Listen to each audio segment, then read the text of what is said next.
Jadi salam sejahtera kepada semua warga Hesas dan juga penonton-penonton live yang ada di TikTok dan juga di Facebook. So, jadi selamat datang ke podcast Kesihatan Mental Hesas kali ketiga. Okay. Jadi topik kita hari ini dia memang menarik. I think dia akan topik ni memang super laju lah orang kata. And then juga segempak dengan tajuk dia, iaitu tajuk dia adalah otak laju macam Ferrari, realiti hidup ADHD. Jadi bersama saya pada hari ini my good friend, my colleague, jadi pakar psikiatri di Hospital Sultan Abdul Aziz Shah, iaitu Dr. Alia. Jadi Dr. Alia, hai Dr. Alia. Hai Loga, thank you for inviting. Terima kasih jemput saya datang hari ni lah.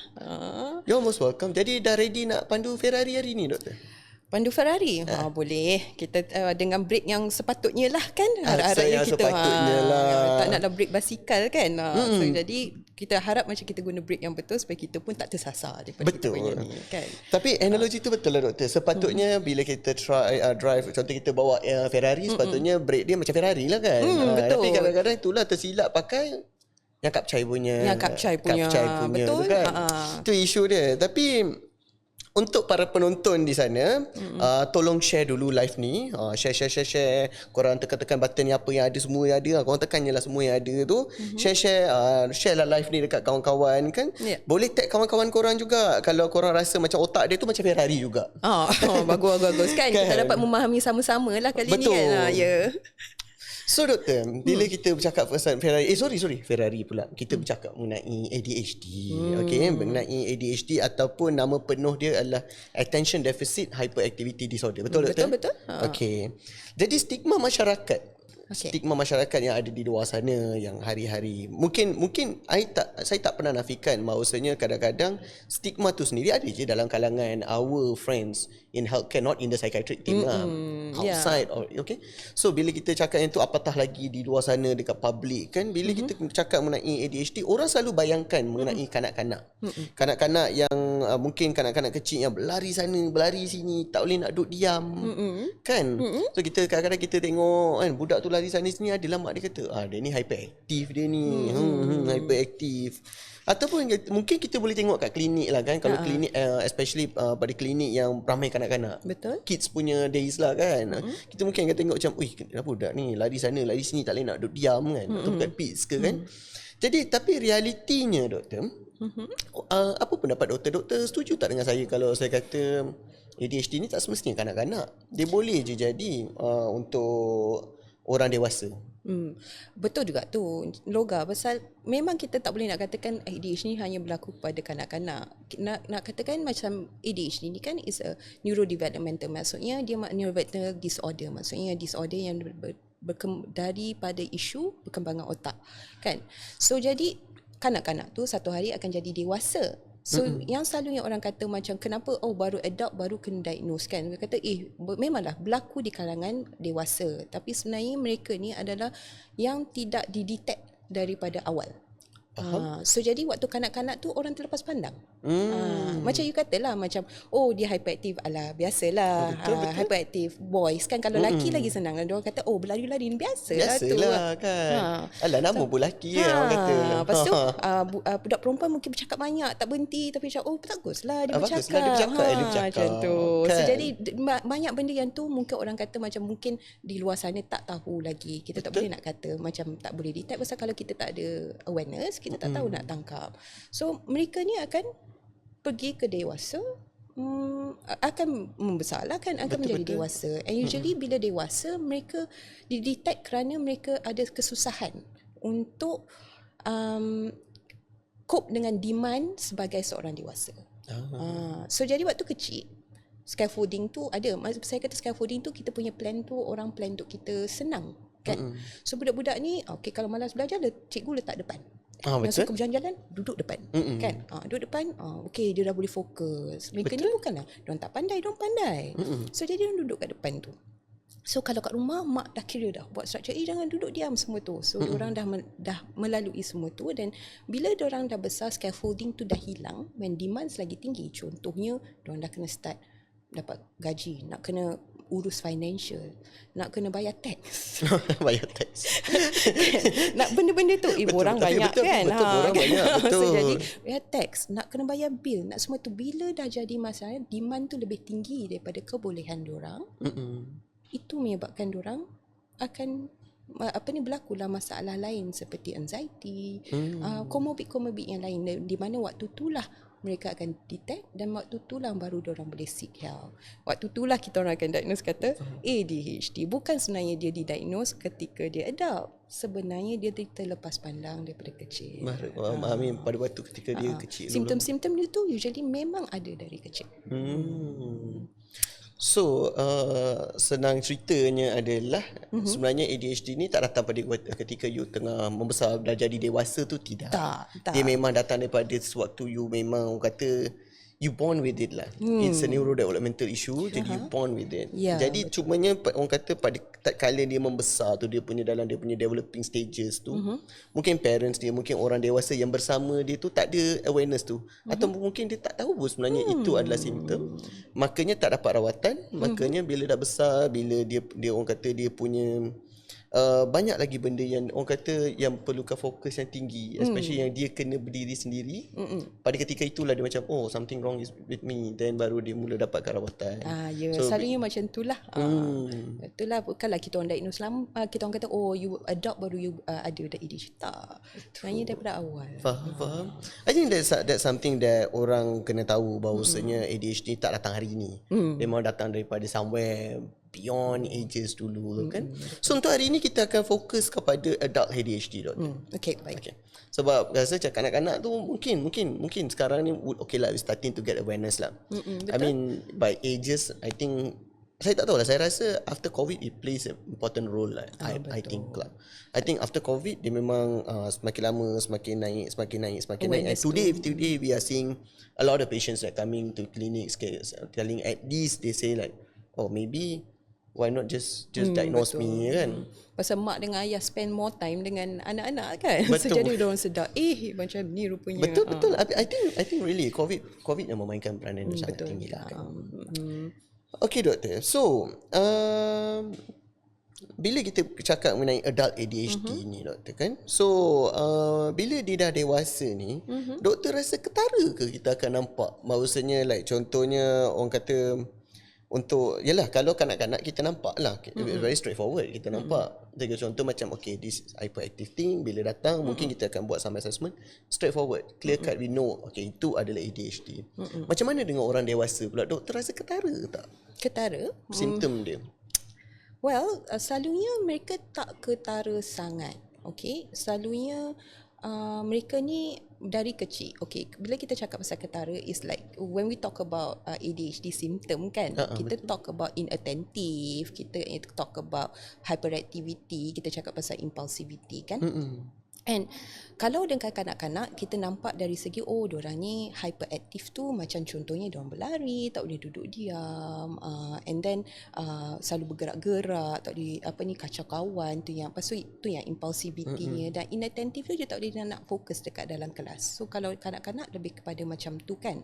So bila kita cakap dengan adult ADHD ni, kita cakap dalam konteks yang di mana mereka didiagnose waktu adult lah kan. Mereka ni adalah waktu dari kecil, because diorang dah biasa cuba nak fokus, cuba nak work, nak hidup dalam neurotypical dominated world ni. So diorang develop in a way macam coping strategy.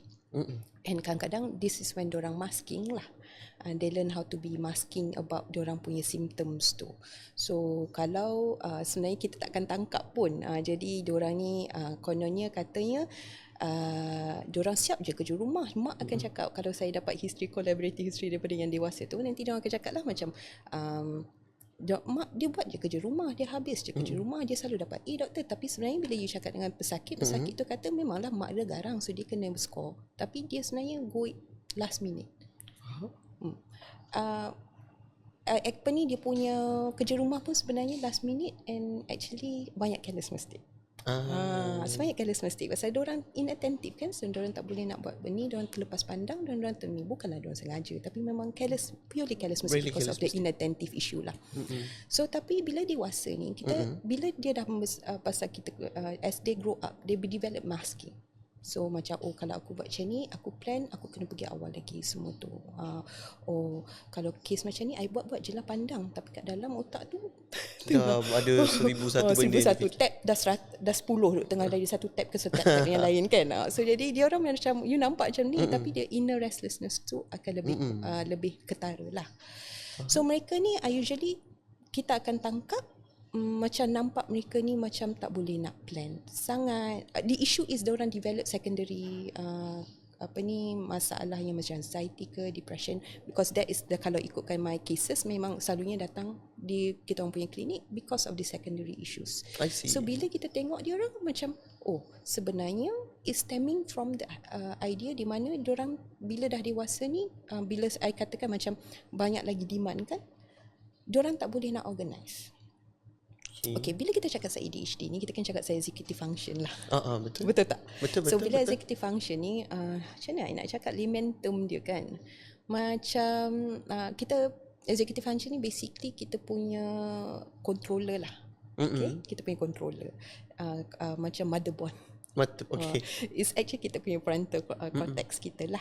Ni akan control kita punya planning, kita punya ni. Kalau dalam ADHD, isu dia adalah dopamin tak cukup dekat bahagian kita punya motherboard lah. Tak cukup RAM. Sebenarnya tinggi kita lah, tak cukup RAM. macam tu lah. Kalau saya another way saya selalu cakap adalah minyak tak cukup. Okay. Kita tu. Okay, so minyak tak cukup. So Ferrari tadi tak cukup minyak. So jadi dulu minyak boleh lagi nak cover dengan demand yang sikit. So bila demand yang banyak, executive function tu akan menjadi masalah kerana minyak tak cukup, dopamin tu tak cukup. So mulalah diorang ada difficulty nak organize. So disorganization. Diorang nak plan pun susah. Huru-hara. Appointment tak nak ikut. Appointment tak ikut. Selalu lambat. So kerja selalu macam last minute baru buat. Lepas tu banyak, because last minute careless mistake kadang-kadang berlaku kan. And then diorang selalu berkejaran lah. Towards the end diorang akan jadi lagi anxious pasal tak habis. Faham. So bila keadaan macam tu bukan salah diorang, tapi sebenarnya macam I cakap, minyak tu tak cukup. Minyak yang tak cukup. Minyak tu yang tak cukup. I mean, I like that analogy lah. I tak terfikir pula kan nak bagi contoh macam tu untuk orang senang faham. Macam imagine ada satu kereta. Kalau saya terfikir contoh ni lah kan. Okay, sepatutnya kereta tu 1.5cc kan. Okay, kita kena pakai minyak hitam jenis ni. Lah, I buat lah. Okay, 1.5cc. Tapi masalahnya minyak hitam tu salah jenis. Jadinya demand dia tak cukup. Demand dia tak cukup. Tapi sedangkan kita orang kata tengah push minyak ni kan. Tapi orang kan minyak hitam tu salah kan. Jadi memanglah dia akan gerak slow kan. So you kena faham macam mereka yang ada di ADHD ni the ni kan the effort diorang nak kena put in tu adalah double or triple the effort of yang orang yang tak ada ADHD lah. Yang neurotypical kita panggil. Macam tu lah. Okay, interesting. I really like the idea lah. Jadi because tapi I think that's something good. I mean tak jauh semalam I saw this one patient. Oh, okay. Not like yang ambil kes lama-lama lah, semalam ni lah, fresh in mind kan. So I had this one patient, she came to the clinic and then dia bagi tahu dia memang same as you said, dia ada anxiety, dia ada burnout kerja. So macam okay, anxiety, burnout kerja sampai she actually like withdraw herself from the work. Memang berhenti kerja and everything. So she kata she memang nak focus on the therapy first. The funny fact is we are sharing the same case now. We are. Patient saya lah. Patient saya jugalah. Okay. Okay, so tapi bila dia datang, dia bagi tahu kan, we actually can see that she's struggling lah. Yeah. But it's quite hard for me to Actually yalah, kalau dia dekat podcast ni mungkin dia dapat jawapan yang direct lah kan. Tapi it's in the session, I got 1 hour session, so she got the tuition class with me lah. So I boleh lah cerita, I kata actually betul lah. So sometimes this is that is orang kata dia punya signs, dia punya early signs. So dia macam dia tengah confuse why actually doktor bagi dia ADHD instead than this. Sebab dia datang dengan expectation of this. Tapi lala rupanya dia ADHD. So I kata of course lah, benda ni just a triggering factor. Tapi do you think like why this thing happens? Jadi sebab ni lah. So dia macam okay. Okay. So can discharge dia dengan 1 bulan punya, I mean discharge pula, I mean bagi next appointment tu sebulan lah. Dia faham lah kan. Which is good lah kan. Which is good lah. So we'll touch about the treatment plans later lah. Treatment plans later. Cumanya nak kata bahawasanya patient ni sendiri bila pesakit ni datang jumpa kita, of course dia perlukan rawatan and everything. Tapi to keep in point yang dia sebenarnya tengah struggle juga. Dia tengah struggle, dia nak kekalkan fokus sampai dia rasa anxious. Sebab kawan tu memang dah inattentive dia memang kurang dah. Nak fokus tu memang satu masalah untuk dia. Jadi memang dia tengah struggle. I think that is something that public kena tahulah. Yeah. Bahawasanya patient tu, sebab ramai yang kata sebenarnya memang dia disupport, okay you pergi klinik ambil ubat semua. Tapi bila dia balik dia dah expect dia sepatutnya okay lah, dah pergi klinik kan. Tapi saya rasa masyarakat perlu tahulah bahawasanya memang patient tu sendiri memang dia tengah struggle. Dan struggle untuk fokus tu yang menyebabkan dia jadi anxious.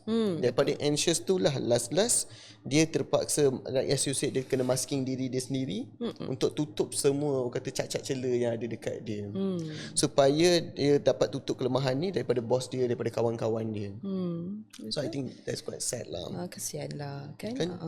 So how do you think, I mean how do you see these people punya, I mean these patients, I mean golongan-golongan yang ada, yang kita dah diagnose dengan penyakit ni, mereka macam mana doktor rasa dengan dia punya struggle? I think the struggle memang kalau kita nak cakap is real lah kan. Macam people tak understand the ADHD part. Orang kata dia orang buat-buat. Betul. Kalau orang yang tak faham rasa macam kalau you cakap lah dah makan ubat, settle lah. Kenapa you masih tak boleh lagi kan? Tak, you kena faham the fact that dari kecil mereka ni memang ada masalah dari segi macam fokus, impulsivity, inattentivity kan. And when I cakap dari kecil, kita selalu pergi balik, lepas tu pergi depan balik kan. So tak apa, saya bagi cakap dari kecil tu. Kalau dari kecil, diorang ni kan macam dia impulsivity, as you grow older, your impulsivity reduces, bukan sebenarnya reduces, it becomes, you tak adalah nampak berlari-lari, it's more of the inner. Jadi macam inner restlessness lagi compared to yang luar lah. So jadi dia will look, dia orang macam macam ada 10 tab, and they are more occupied and distracted dengan their own thoughts and bunyi or anything sensory like that.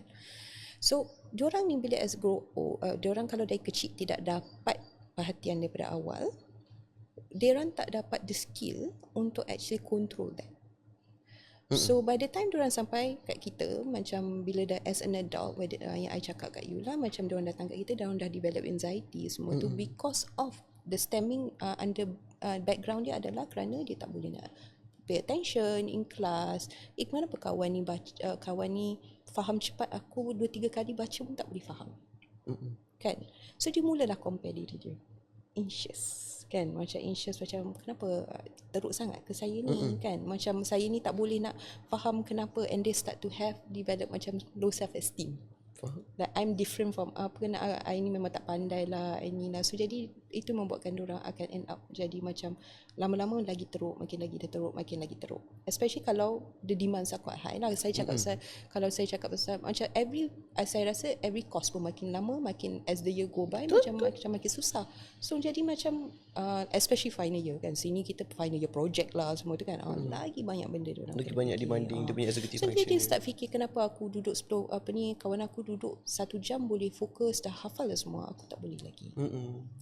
Tapi bila dengan diorang ni, bila diorang datang, kita bagi ubat, it helps with the increasing the MIAP. Okay, increase the MIAP, increase booster. The dopamine, booster lah, kita help untuk dia fokus. Tapi kita kena, diorang tak develop skill tu lagi. Skill of scaffolding tu. Bila saya cakap scaffolding ni, diorang kena tahu macam mana what works, how to plan, how to actually nak start kerja tu macam mana. Macam Because kita ubat tu membantu dari segi, dia memang membantu dari segi fokus, help juga dengan emotional regulation juga, memang evidence cakap macam tu.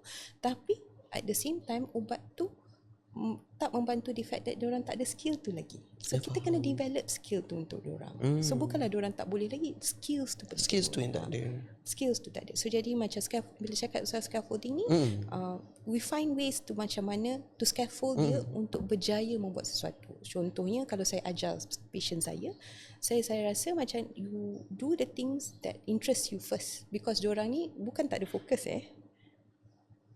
ini kita tak cakap lagi lah. So diorang bukan memang mereka distracted. Okay. But if they're distracted on something that they don't like, but they can focus, hyper focus on something yang betul-betul diorang suka. And diorang boleh ber-hours duduk kat situ. Itu yang orang kata silap faham tu. Yang macam, you main gitar lama gila sejam. Tapi belajar 10 minit 10 minit tak boleh. Macam tu lah. So memang diorang boleh hyperfocus. So kita start dengan something yang macam senang, not too much mental effort needed. So task yang simple dulu. So you build the task from there. Macam tu lah. Tapi ada lagi cara dia panjang lagi lah. Body doubling. So diorang tak boleh kerja seorang-seorang. Body doubling works. So macam you buat kerja you, I buat kerja I duduk kat sini. And memang evidence kata ADHD body doubling memang sangat bagus. Okay, interesting. I mean that's something new for me. Mungkin boleh lah mula. Kita mula kan? Kita mula kat klinik. So dia macam itulah, mungkin orang tak faham yang kata macam ubat settlekan semua benda. But skills also something yang kita kena belajar jugalah. Faham? So tadi doktor ada cerita mengenai executive function tadi. Betul. Kita ada mengenai kita ada cerita ibarat macam dia macam tahu apa nak buat. Cubanya dia memang nak buat, cumanya badan dia tak gerak. Task paralysis. Yeah, something like that. Cumanya mungkin doktor boleh cerita daripada segi perubatan. Okay, saya faham ni daripada sudut psikologi je lah kan. Nama pegawai psikologi kan. Jadi saya faham daripada sudut psikologi how it works lah. Cumanya daripada segi perubatan. Macam mana doktor lihat apa sebenarnya yang terjadi dalam otak Ferrari ni? Apa yang terjadi sebenarnya? Otak Ferrari ni. Okay, bila otak Ferrari ni dia laju sangat. Okay. Selaju sangat. Dia laju yang di mana there's a lot of, bila saya cakap laju tu bukanlah laju macam zoom macam kita nak pergi roket tu, bukan. Dia macam lebih kepada dia banyak taps yang tengah berlaku dalam masa yang sama. Buka macam-macam, ada macam-macam taps dalam kepala kita yang buka dalam masa yang sama. Okay. And on top of that, dia ada distraction juga. So sometimes even small thing distract them. Macam mungkin suara aircon. Kenapa suara aircon ni kuat lagi daripada benda lain macam so macam anything orang lalu kat depan kita. Kucing lalu kat tepi. Kucing. Kan. Macam kita tengok. Macam memang diorang akan distracted juga. So the mind is moving very fast from one topic to the other. Okay, one topic. That's because diorang punya executive function tu bukanlah executive function. Memang diorang punya executive function tu tak boleh nak plan, tak boleh nak susunkan semua tu. Because macam saya cakap lah, Ferrari yang laju tapi minyak tak cukup. Brake kita pakai brake dia adalah basikal. Brake basikal kapcai tu kan. Tapi nak berhentikan nak kereta. berhenti susah. Nak berhentikan kereta tapi pakai brake. Dia nak berhentikan macam mana, minyak tak cukup kan. Macam kan kita bila kita guna, I tahu sikit pasal kereta lah kan. Kita brake tu pakai banyak minyak lah kan. So, right. Itu wajib tahu. Tu suami saya ajar. Cakap jangan banyak brake, nanti guna banyak minyak. Tapi kereta EV lain tau. Okay, nanti lain cerita tu kan. So dia bila brake macam brake tak berapa okey and minyak pun tak cukup, so jadi diorang tak boleh nak start to something. When kita cakap pasal planning kan, we have to initiate dulu kan. Kita kena ada initiation, tengok macam mana kita nak start semua tu. That itself, macam mana you nak plan kalau tab 10 betul buka, tak tambah dengan distraction lagi. So itu membuatkan diorang rasa macam tu yang orang end up kata task paralysis tu. Okay. Kita task paralysis. So nampak semua nampak macam a lot of mental effort. Macam aku nak buat banyak ni, macam banyak sangat mental effort aku nak kena buat. So this is when dorang akan jadi task paralysis tu. If you that's what you asking me about lah. How about doktor ada tak, I mean doktor setuju tak bahawasanya patient ataupun pesakit yang ada ADHD ni disuka sangat about instant dopamine. For example, okay, yang ni tak boleh nak bagi dia sebab dia kan ada issues in dopamine kan. Jadi orang kata kalau dia tak boleh dapat ni, dia akan buat something yang dia suka. For example macam tadi doktor beritahu pasal gitar kan. Tapi I think there is a pattern of patients that I see. For example, diorang suka main phone for hours. Diorang suka main just in order untuk dapatkan that dopamine. Jadi kita panggil doom scrolling tu lah. Betul. So kata tu patient saya juga ajar tu perkataan doom scrolling. Oh, okay. Okay lah, saya dah tua kot. So macam diorang scrolling tu is actually a way of taking instant dopamine tu lah. And another instant dopamine yang kita nampak adalah yang quite rampant dalam kita punya society is coffee. Caffeine, betul. So it's actually a caffeine pun is actually a dopamine booster. Dia bagi dopamine kat kita. I mean so, really. So jadi that's why sometimes people yang diorang akan menjadi end up ambil coffee, jadi caffeine addict pun ada lah juga. I see. So jadi because diorang need that is the instant dopamine they get. Sweets kan, macam diorang akan makan sweets or they will look and they will hyper focus on dooms and macam scrolling untuk something yang diorang suka untuk increasekan dopamine diorang. So betul ke doktor? I mean soalan ni datang daripada zaman saya kanak-kanak dulu lah. Oh ya ke? Saya simpan ni simpan soalan kan. So betul ke orang kata kan kalau contoh macam zaman kanak-kanak tu kan, I mean saya tengok lah, bila saya tengok macam you jangan makan banyak sangat coklat, nanti you hyperactive. Betul. So adakah semuanya betul benda tu? Actually adalah juga. That's why kita kata jangan budak-budak jangan bagi benda sweets betul ni kalau budak tu ada ADHD lagi lah, you kata try to reduce the sweets at night kan. So nanti dia orang punya dopamine will go increase, nanti dia orang jadi high. Bukanlah increase, dia orang jadi lagi hyperactive. Tu different tu sebenarnya. So technically nak kata betul boleh lah dia mainkan peranan jugalah begitu kan. Boleh juga. So try to avoid them. Diorang lagi sensitif dengan sweets dengan I see. Okay. I mean we got quite technical jugalah tadi kan, we see how the ADHD works. So basically ADHD there is an issue with the neurotransmitters untuk dia hantar signals that dopamine and also the dopamine. For me dopamine ni ibarat macam an rewarding thingy lah. Sebab tu some of them like you said coffee, some of them jadi coffee addict kan. Because I cannot function without coffee. Pastikan pukul 7 I kena minum coffee. But sometimes it helps them to focus. True.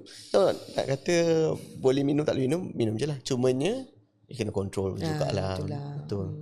I mean despite then our department, I mean that one we see every day for mental related. Nanti minum banyak sangat kan, tak pasal-pasal dapat penyakit lagi satu pula. Diabetik ke kan, sebab betul. Kandungan gula tu sendiri kan. Kecuali minum kosong lah, Americano kosong lah. Kalau macam tu okey lah. Ni yang kita zaman sekarang betul. Dengan Dolce kan. Tapi Spanish latte. Tak boleh juga. I kata I terasa juga sebab I minum juga. Cumanya I tak minum banyak lah kan. Tapi itulah sometimes I see like some of them they bukan tak boleh, I kena minum at least 4 cups 5 cups per day. So sometimes they come to the clinic, diorang kata diorang tak boleh nak control. Sometimes dia kata why not you control the amount of the coffee that you take lah. Dan dia kata macam ya ke, it helps ke, kata macam try and see kan. But because actually macam minum caffeine cause another side effect pula, which is anxiety pula. True. Kan? Betul. So kita boleh buka lagi satu topik dalam anxiety. So simply saying bahawasanya orang kata frontal lobe ataupun our otak kita ni kan, our specific part which is frontal lobe ni dia macam ibarat macam CEO lah. Betul. CEO ataupun tukang tekan brake lah dalam cerita Dr. Ferrari ni adalah tukang tekan brake. So untuk orang ADHD, CEO ni sendiri ibarat macam selalu pergi bercuti lah. Yelah. selalu tertidur ke macam tu lah, bercuti, berehat, relax. Betul. So dia macam idea dia banyak. Cumanya nak susun dia tu susah. Nak execute, nak organize file is very hard. Mak kata doktor ada banyak tab lah. Banyak tab. So antara punca kenapa Google keluar dengan tu lah kan. Kalau tamu tak buka dia off kejap kan. Mungkin sebab tu lah kot. Someone thought about it lah. So faham doktor. Jadi sebab tu orang dewasa yang ada ADHD ni selalunya akan ada isu dekat tempat kerja. Orang kata tempoh deadline tu selalu terlepas. Ya, betul. Lepas tu selalu lambat sebab tak pandai nak bajet masa. So kalau ada orang biasa tegur, mungkin dia akan kata, alah kau ni lambat, kau ni apa, pemalas, cubalah rajin sikit lah kan. Ataupun cubalah aku susun jadual kau tu. Ataupun apa beza orang pemalas ni sebenarnya doktor dengan orang yang ada ADHD ni sebenarnya doktor? Oh, susah ni. Ini soalan yang menarik actually. Macam mana kita nak bezakan? Macam nak bezakan? Kan pemalas dengan just simply pemalas ataupun dia masalah memang ADHD. ada penyakit. Okay, macam you katalah, kita kata ADHD ni neurodevelopmental. And dia isu dia adalah the development of the frontal cortex to itself kan. Betul. And memang dari kecil pun dia memang ada masalah dengan nak execute a task, planning a task, by nak control diri punya impulsivity and restlessness. Kalau yang pemalas, susah kita nak macam susah sikit nak cakap pasal yang pemalas. Okay, so bila diorang besar kan diorang dah kena kerja kan. It's more of diorang bukan tak boleh nak, diorang tak nak buat. Diorang tak boleh nak execute kan completely because of diorang punya kesukaran. Dia lebih kepada tu, kesukaran dia. Because dia nak plan, dia nak buat, last kali terlampau banyak, dia burn out, dia shut down. Faham? There's another thing kita boleh cakap about lah. ADHD burn out, ADHD shut down. Because it's too much planning, too much task, too much. Pasal ni frontal cortex ni macam you katalah CEO tu tengah tidur ke, tengah bercuti Tengah bercuti ke So kan? jadi dia tak boleh nak plan dan execute betul. Bukan dia tak nak, dia tak boleh nak execute. Dia tak boleh nak execute. So tu membuatkan diorang akan stuck. Bila diorang stuck, lagi senang daripada aku nak face saya, aku void je lah. Faham? Okay, ada beza dengan pemalas. Pemalas it's just that diorang tak nak buat kerja tu, even don't want to try. They want to try macam this is So not something that I nak buat don't lah, even macam tu. terfikir nak initiate pun. Ni susah lah I nak katakan. Macam pemalas kan. Macam pemalas is just that diorang tak nak buat je lah. Diorang macam I malas I nak buat kerja tu. Tapi kalau dengan ADHD ni bukan diorang malas. Diorang nak buat. Diorang nak buat tapi benda tu tak boleh nak di-initiatekan. Because diorang nampak macam, I guna this a lot with my patients lah. An avalanche jatuh. So diorang tengok je task tu, it's an avalanche. Ya ampun. Macam mana ni? Tapi diorang kebanyakan diorang kata betul doktor, rasa macam avalanche. Macam mana aku nak start ni? Macam aku ni. So lagi senang is daripada follow dia dimana, avoid je lah. Nampak macam pemalas tapi sebenarnya diorang nak control diorang punya anxiety tu. Faham. Kalau saya pula, saya akan bagi analogi, saya akan kata macam kita nak pakai satu baju hari ni. Tapi kan depan mata ada 10. Kalau boleh nak pakai 10-10 tu. Tapi tak tahu nak pilih mana satu. Kalau saya bagi analogi yang tu lah. Betul. Lagi satu yang saya suka bagi kan. Okay. Cantik juga analogi tu. Okay. Kita lapar. Kalau boleh kan, kalau ada satu menu tu, kita ambil menu tu je. Tapi dalam menu tu ada 10 lagi menu. So nak makan lapar dah ni kan. Nak ambil keputusan tu, kau makan ni sedap juga kan, makan ni pun sedap juga, makan ni lah. Tapi makan ni macam mahal lah pula, makan ni alas-alas kan, tak apalah, tak payah makan lah. Tak payah makan lah kan, masa banyak fikir sangat kan. Betul. Because technically yang ni I ambil daripada derive from my friend lah, bagi kredit kat my friend juga lah kan. Okay. Kawan you ada ADHD ke? Siapa? My friend lah. Patient yang ambil methylphenidate lah. Okay, alright. So kita orang lepak lah. Biasa lelaki kan lepak lah. Perempuan boleh pak. Apa? Perempuan boleh pak. Oh, ada lagi disclaimer. Okay. So actually simple je. Dia punya menu tak banyak pun dekat kedai tu. So bila duduk tuan cakap lah, tuan dah order dah ni, tapi dia tak order lagi. Saya ingat dia tak nak makan. Dan separuh tu pun dia kata lapar sebenarnya. Kata kenapa tak makan? Dia kata tak nak tengok korang dapat makanan tu. Sebab dia kata tak tahu nak pilih mana satu, semua nampak sedap. Dia kata takkan kau tak makan. Decision making. Decision making tu is how hard the decision making is lah kan. Lepas tu one day dia beritahu I lah, dia kata nak buat kerja. I mean tak ni, it was far back then zaman universiti I lah. So dia kata macam dia nak buat kerja, dia dah duduk nak buat kerja. Memang duduk dengan I nak buat kerja dah ni. Tak nak kata 10 kali sebab memang dia duduk, teknik dia duduk kan. Lepas tu tiba-tiba dia bangun. Dia kata Cak pergi cek motor jap lah. Dia pergi cek motor. Lepas tu naik balik, duduk. Dia orang duduk dengan I. Lepas tu dia kata, cuba tengok food bank tu ada apa-apa tak? Pergi lah kan, food bank, tengok food bank apa yang ada. Lepas tu datang balik kan. Last dia kata, submission dah lepas. I kata macam tapi got so much better lah now. Now we got so much better sebab dia mula dapat kerawatan. Before that memang dia tak tahu. Even I pun tak terfikir lah time tu kan. Macam dia ni tak tahu nak buat kot. Itu even I kan, I pun terfikir tak nak buat kot. Dia saja je cari alasan kan. Rupanya tidak. Rupanya memang otak dia tu, dia memang ada 10 benda. Dia terfikir pasal motor, terfikir pasal ni. Nombor 5 tu mungkin the submission lah. Lepas tu ada lagi kan. Tiba-tiba nak call mak dia lah tu lah ni kan. So I faham. I faham. There are too many tabs. Kita tak tahu macam mana nak execute mana satu at one time. Okay. Macam patient saya cakap lah, macam cerita kawan you ni lah. Macam one of my patient pernah bagi tahu saya, yang dia kata dia dah plan dah. Okay, hari ni dia nak buat kerja ni. So dia buka dia punya laptop, dia nak buat kerja.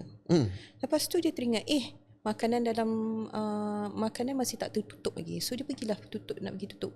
Lepas tu dia nampak air. Nak minum lah dulu, minum air. Lepas tu bila dia minum air, dia tengok TV masih terbuka. So pergi buka.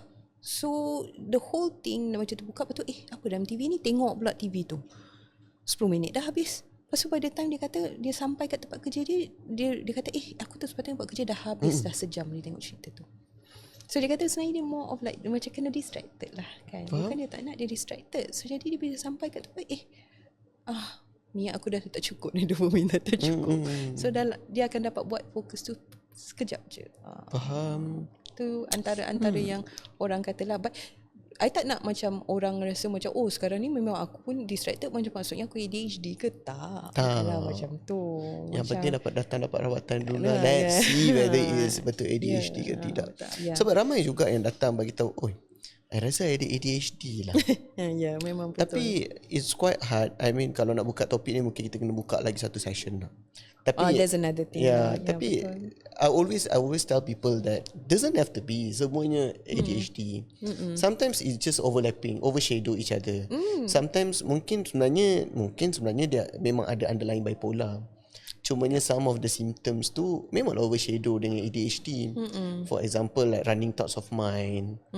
So benda tu memanglah, cumanya adalah beberapa kriteria lagi yang kita kena tengok whether untuk kita justify whether it's betul ke tidak. Even like some contoh macam autistic itself kan, kadang-kadang overshadow je. Betul. Tapi ada beberapa kriteria yang menyebabkan kita rasa bahawasanya autistic lebih fit scene kepada dia. Kadang-kadang bukan semua tu pun, kadang-kadang depression je. Cumanya depression tu pun ada je yang orang kata overshadow kan. Betul. Cumanya persoalannya adalah doktor, kalau kita tengok kawan saya tadi, di mana kawan saya tu memang underlying ADHD yang tak dapat rawatan. Bila dia rasa dah teruk sangat, tak tahu nak buat apa semua,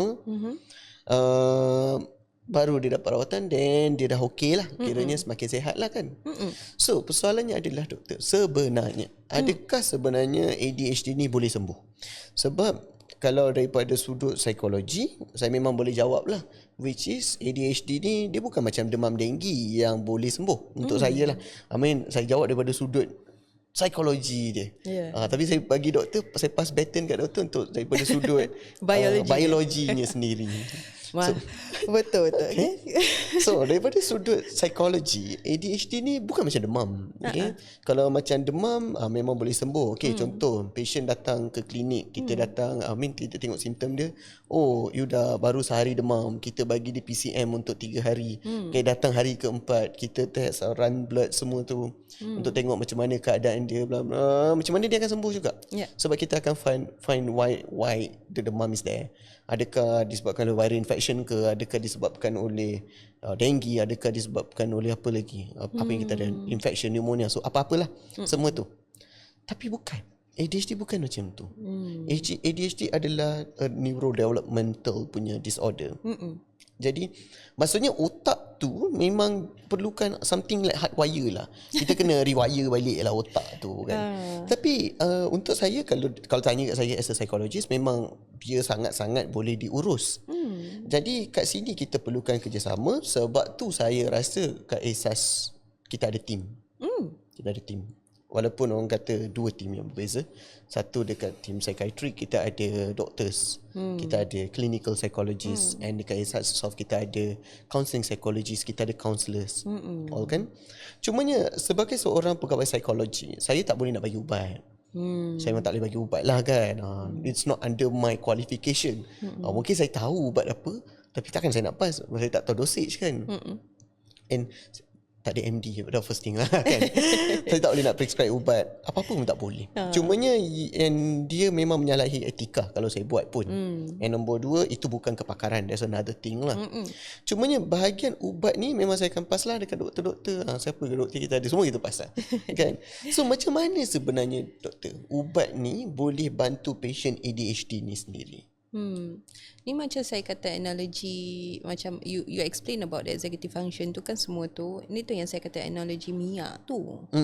So macam bila kita kata kita punya frontal cortex, CEO ni tak cukup kan, macam apa ni, kereta tu tak cukup minyak, so dopamine tu tak cukup dekat dekat frontal cortex tu. So jadi disebabkan tu diorang tak boleh nak buat task. Betul tak? Betul. So sometimes memang ada sesetengah pesakit diorang go for psychological macam counselling ke apa, and kalau memang di train, I think most of kita punya psychologists are quite trained pasal scaffolding, emotional regulation kan. They teach about the about skills for them to manage benda ni kan lah. Diorang punya ADHD punya symptoms. Tapi bila dalam segi yang di mana macam is because dia memang biological ni memang tak cukup dopamine. As much as psychology can do, kadang-kadang pasal dopamine tu tak cukup and the demands are quite high, tu memang diorang perlukan ubat. So apa yang ubat ni buat adalah diorang mengincreasekan dopamine di peringkat frontal cortex tu. So dia bagi minyak dekat pesakit tersebut atau orang tu, orang yang individu yang ada ADHD, untuk bantu dia lebih fokus, lebih macam able to actually deal with the task and planning and all that lah. Especially focus. They can last for ni. Kita ada banyak option kalau dalam ubat ni kan. And usually kita akan start dengan orang kata yang biasa, I think you pun pernah dengarkan selalunya, kita orang akan start Ritalin dulu. Betul, Ritalin. Kan, methylphenidate. Methylphenidate, betul. So kita akan start methylphenidate untuk help them dengan diorang punya increase the dopamine level, increase the minyak untuk diorang boleh function lebih better daripada biasa. Without it, macam, because it has to go to people to understand yang macam benda ni adalah neurodevelopmental. Kalau dia tak ada minyak tu, macam mana nak hilang. Tapi ada juga pesakit, saya tak nak bergantung pada ubat. Boleh, kita boleh belajar lah skills tu kan. Dan dia orang boleh lah nak buat scaffolding and all that. Tapi kalau dah macam teruk sangat affect dia ni, why not? Macam is biologically ada sebab. Betul. You tak boleh. Bukanlah you saja-saja. Bukanlah you akan bergantung pada ubat tu. Betul. You memerlu. Ada beza bergantung dengan memerlu. Memerlukan. Betul. I selalu ajar my patients lah.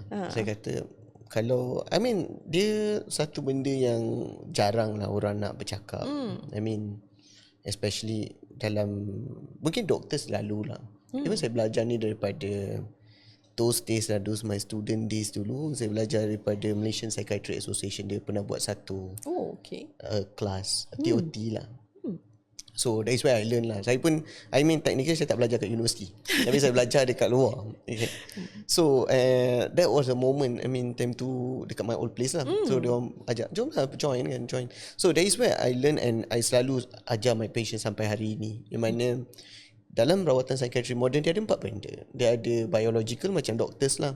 Sebab tu farmakoterapi ataupun ubat-ubat tu dijatuh kat situ. And bak kata doktor, bukannya patient ni dia boleh, sometimes it's not a choice lah. Dia memang perlukan. Dia perlukan. Yes.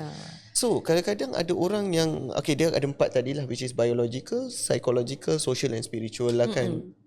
Okay, spiritual we don't talk for today lah yet lah. Kita panggil ustaz pula. Okay. Cumanya social, okay, kita kalau pergi social macam biasalah, kawan-kawan, family kan. That is why sometimes we do family support group. Kita educate the family. So that is one part of it lah. Betul. Okay, kita that is untuk social juga. Nanti kita jemput orang lain pula social tu kan. Banyak kan. Okay. So dia kejadian tu lah kata, dia something nice tapi in a short limited time kan. Banyak kalau nak cakap pasal benda ni kan. So the third one, I mean the second one, kalau saya kata 1, 2, 3, 4 kita sentuh daripada bawah, then it's number 3 lah. So psychological. So psychological, yes, they come seek help. Dia kata daripada jumpa doktor psikiatri, baik jumpa psikologis dulu, jumpa counselor dulu. So okay, kat situ dia akan ajar how to manage your executive function. Kalau kita sentuh pasal scaffolding macam tadi tu kan, yes, kita akan ajar macam mana. Tapi it doesn't actually solve the main problem, which is kekurangan dopamine tadi tu.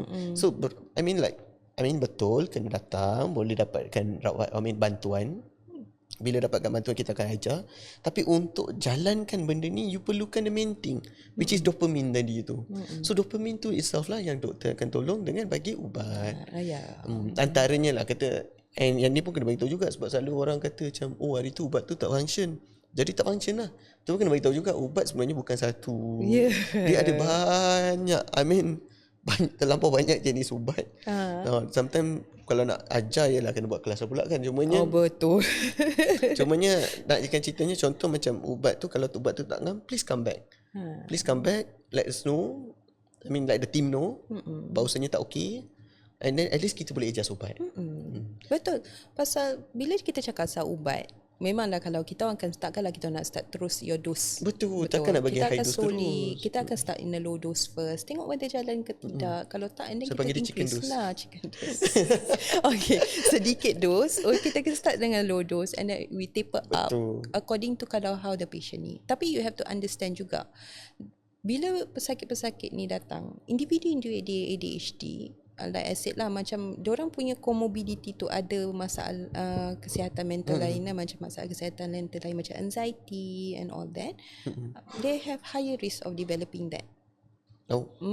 So macam maybe about 50 to 60% diorang punya risiko untuk developing like something like macam anxiety or depression ke something like that. So kita kena, that's when it's important sebagai kita ni akan try and look into, maybe there is, kalau dia datang kata dia asyik makan, tak ada tak makin better, is there a comorbidity here?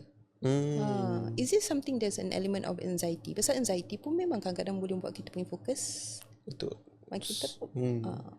So nak cakap pasal benda tu, kita ada cara macam nak start tu, macam kita ada macam ada piramid, ada guide je lah. So jadi kita kalau anxiety ada, kita kena juga treat anxiety tu sekali.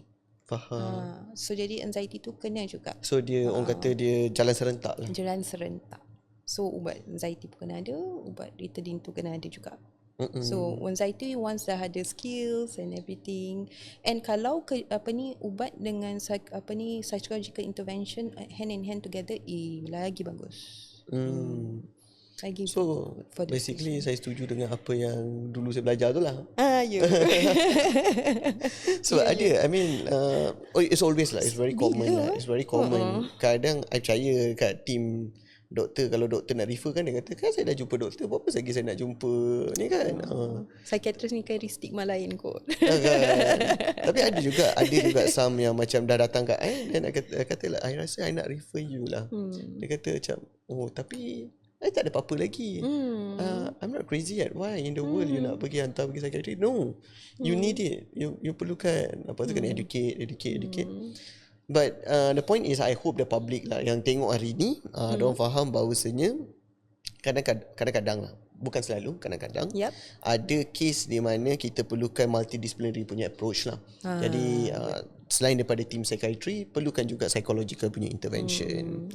It's always lagi bagus kalau kita multidisciplinary. Betul?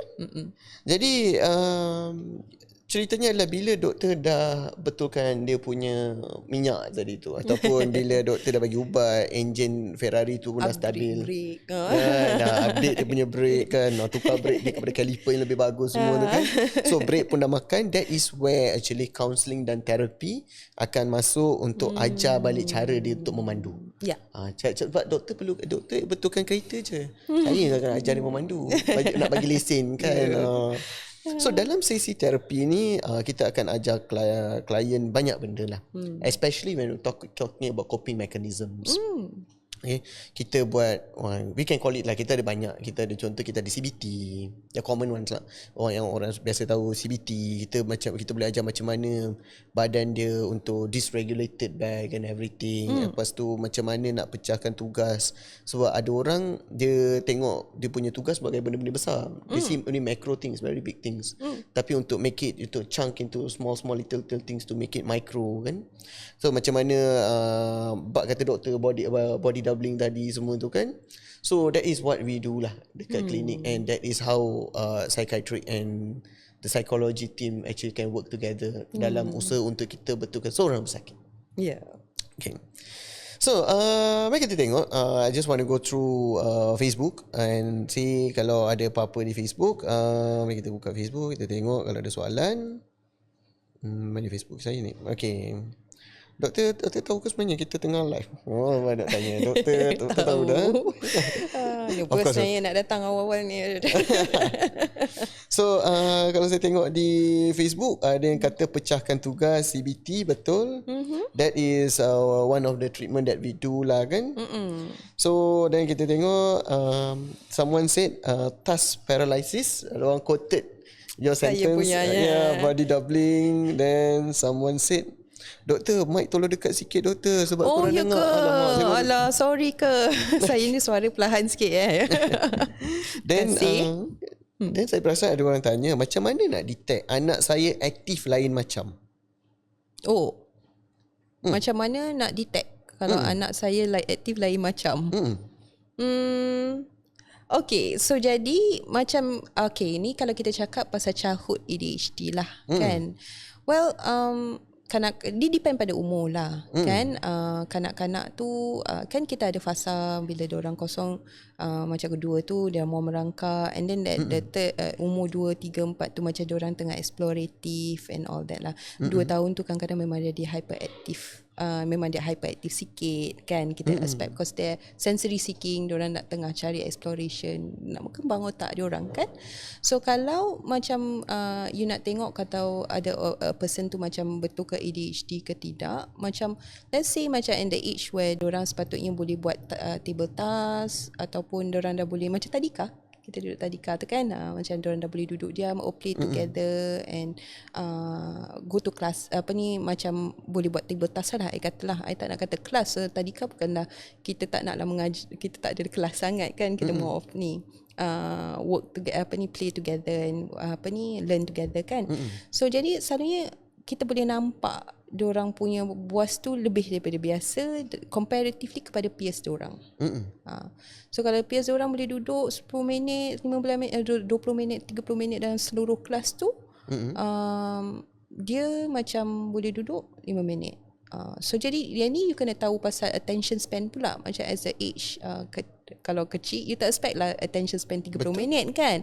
So at least kalau dia boleh duduk 15 minit, tu okey lah. Tapi kalau macam tadika tu 2 minit pun susah, atau 5 minit pun susah, dah start berlari-lari, dia always nak berlari-lari semua tu, then think about it, about ni lah. But it's best to bawa untuk assessment. Yang penting tu adalah bawa untuk assessment. Kalau you ada doubt yang kata macam ni lebih aktif daripada biasa, saya tanya cikgu pun boleh cakap dia lebih aktif daripada biasa, tak duduk diam, tak fokus, then always datang bawa untuk assessment lah. Faham? Okey doktor. So, kita ada lagi satu soalan. Doktor, nak tanya, ada kaitan sleep quality dengan improvement in ADHD ke doktor? Ada? Jawapannya ada. Ada. Sleep is very important untuk even semua orang pun. Kan? Sleep, saya sangat menekankan sleep sangat-sangat important untuk even orang yang sihat pun sleep sangat penting. Kita tak cukup tidur, lagilah kita macam senang untuk kita susah nak fokus, susah nak susah nak plan, pasal otak kita letih, tak cukup tidur, tak cukup rehat, tak cukup reboot. So jadi kalau tak cukup reboot, memang kalau orang yang neurotypical pun akan jadi enable to actually perform a task ataupun fokus dengan lebih baik. Okay, so kalau ADHD lagilah penting lah. Saya rasa yang ni kan, I selalu educate my patients lah. Sleep ni dia sangat penting sebab sleep ni dia akan banyak, ni saya sambung lah kan, I just add on lah kan. It's our podcast anyway. Cumanya santai-santai je. Tak lah ni saya sharing kan. So sleep ni untuk saya dia penting. Tak kisah sebenarnya ADHD ke, you are normal ke, ataupun you don't have any diagnosis yet. Saya percaya this one thing. Ini saya kena beritahu. Saya percaya semua orang ada isu. Cumanya didiagnose tak diagnose je. Kenapa? Sebab saya lah kan, I always tell my patients lah, saya kata kan, do you believe that you akan encounter at least once in your life any one of the mental disorders? For example lah kan, kita ambil SPM je. Okay, SPM, kenapa you study few months sebelum SPM? Kenapa you empas pulas nak study ni? Sebab itu anxiety. You rasa anxious, alamak apa yang akan keluar, you tak tahu apa yang akan keluar kan. Lepas tu you duduk study. Bila you dah tengah duduk dalam day 1 SPM tu, you nak menjawab, tiba-tiba you rasa macam, kenapa apa yang I study tak keluar? Yang keluar semua benda yang cikgu hari yang ambil MC tu, yang cikgu ajar hari tu lah keluar dalam exam tu. That is stress lah. That is stress. So when you are overstressed, so ada benda yang block, macam lebih kurang macam block, macam kena hijack. So I think in that way. And after SPM, bila keputusan keluar, personally that what happened to me lah. Ni personal lah. Kan? Okay, so after SPM, I'll be like, alah, ini je. Susah payah lah mak hantar pergi sekolah dulu. Lah ini je keputusan. And then bila nak study apa tu, rasa depressed. That is why macam rasa bersalah. Kenapalah aku tak study hari tu elok lah kalau aku study kau hari tu kan. Itulah tak study elok. Macam ni lah result. Lepas tu kita rasa bersalah. Tapi the beza dia adalah macam mana kita boleh cope with that thing. Betul. Ada orang yang rasa bersalah dia lama sangat. So that is something wrong somewhere lah. Tapi anyway, anyhow, talking about this sleep.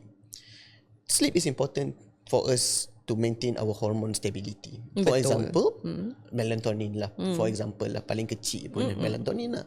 So itu antara benda yang boleh lah tambah pada ketika kita tidur. Jadi macam mana nak dapatkan benda tu kalau kita tak tidur kan? Betul. So that is why it's very important lah. Then kalau kita tak cukup tidur, our emotions pun akan terkacau. Time tu lah kita meradang, kita marah dan sebagainya kan. Quick to get angry kan. Yes, kurang sabar. Betul.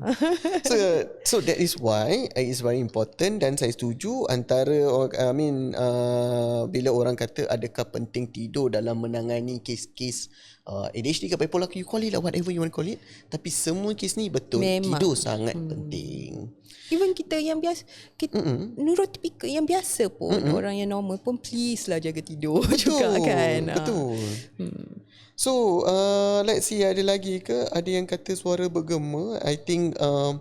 I think the technical team diorang dah tahu mengenai. Dah betul kan? Dah okay, betul kan? Technical team. Ya, itu pada technical team. Dalam malam sikit kan technical team kan. Okay doktor, so there are some other questions dekat Facebook. Tengah hangat ni Facebook ni. Okay. Facebook memang tengah hangat. Okay. Jadi jika dalam keadaan cemas atau tekanan hingga menyebabkan kekejangan dan sesak nafas, adakah itu anxiety? Yang tu adalah kita panggil kekejangan sampai freeze kita panggil. Itu adalah kita panggil panik. Okay. So mestilah saya kena tahu simptom-simptom yang lain lah. Selalunya kalau kejang kan, dia freeze and then dia rasa berdebar-debar, sesak nafas, itu lebih kepada simptom panik. Okay, and usually apa yang trigger a panic could be a lot of things. Macam terlampau you risau banyak ke, banyak kalau in case of kita cakap saya ada ADHD, terlampau banyak tab and you terlampau banyak nak kena fikir, a lot of mental effort tu boleh membuatkan seseorang yang ada ADHD tu cemas, kan, anxious, jadi worry, macam bolehkah aku buat ni, and then dia banyak persoalkan kan, so banyak risau, will lead into something kita panggil panic lah. So kalau nak kata the physical symptom itself is what we call panic. Tapi yang penting datang check dulu dekat klinik, let's see whether it's actually something more than just a simple panic attack. Betul. Yang penting boleh dirawat lah. Yang penting boleh dirawat. So we'll go to the final question of the day. Sebab ada, bukan tak payah tunggu dia. Memang ada orang balakan ni tak cukup sejam ni. Okay, iaitu bagaimana, I think this is very important. Itu buat part B. Actually this is very important sebab technically this is what that I wanted to tell as well. Okay. Which is bagaimana nak dapatkan diagnosis untuk ADHD dan untuk buat appointment untuk psikologi ke psychiatry. I think basically dia nak tahu bagaimana, macam mana nak dapatkan diagnosis, lepas tu macam mana nak refer ke klinik psikologi ataupun psychiatry. Okay, kalau in terms of kalau nak dapatkan referral lah untuk dapatkan betul-betul, you can there's different ways to do it lah, kan? You can go to klinik kerajaan, okay, ataupun hospital kerajaan. Kalau hospital kerajaan usually you kena ada referral lah daripada klinik. So klinik kerajaan kepada hospital kerajaan pun boleh. Itu kalau kita nak kata in a way, tapi you kena faham kerajaan punya hospital banyak patient, so jadi new case mungkin biasanya lambat sikit lah, kan. So dari situ you boleh kena they will, kalau macam case yang mana klinik kesihatan atau GP macam suspect, diorang boleh pergi ke referral kepada hospital kerajaan ni, dan kita akan bagi klinik psikiatri lah, untuk kita akan bagi appointment base lah. I see. Okay. So dari appointment base tu baru kita boleh buat assessment. Kalau kita lepas tu kita boleh buat assessment dari segi clinical, dan kita boleh juga confirm kalau kita rasa macam perlukan objective assessment, kita boleh refer kepada clinical psychologist untuk buat objective assessment. Diorang punya memang clear cut lah, diorang punya lagi thorough, and mereka akan buat yang tu. Okay, this one kalau macam kerajaan lah. Kalau nak cepat memang private lah.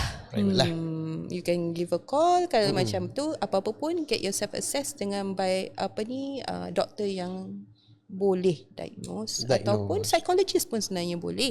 Because diorang punya tools untuk diorang buat objective assessment tu. Okay.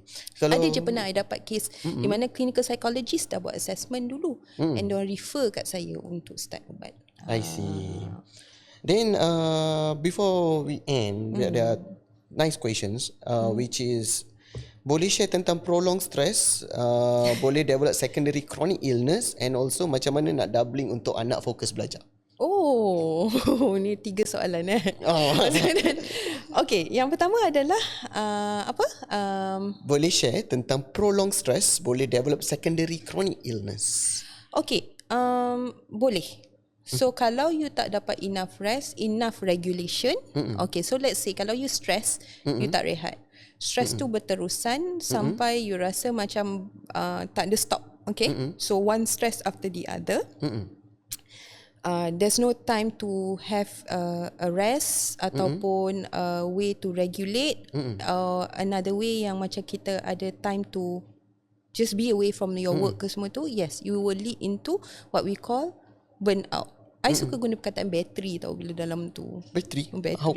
So I selalu cakap macam ni, normal je kita there's stress, and which is normal stress, which is eustress, is healthy stress. Macam kita ada stress deadline, kita buat kerja and then kita siap, and then we can go back to our baseline.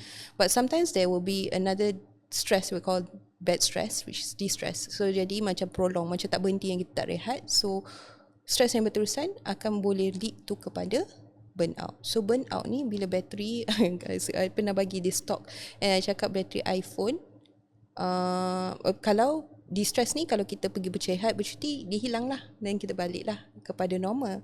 Tapi bila dah berterusan sangat, akan jadi kepada burnout. Burnout tu kita charge bateri yang tahu bateri iPhone yang bertahun dah kena stress yang banyak. So lama-lama battery life is 80% kan iPhone kita kan. So jadi kita charge macam mana, it will never be 100%. So yang tu kita dah cakap macam ke arah burnout lah.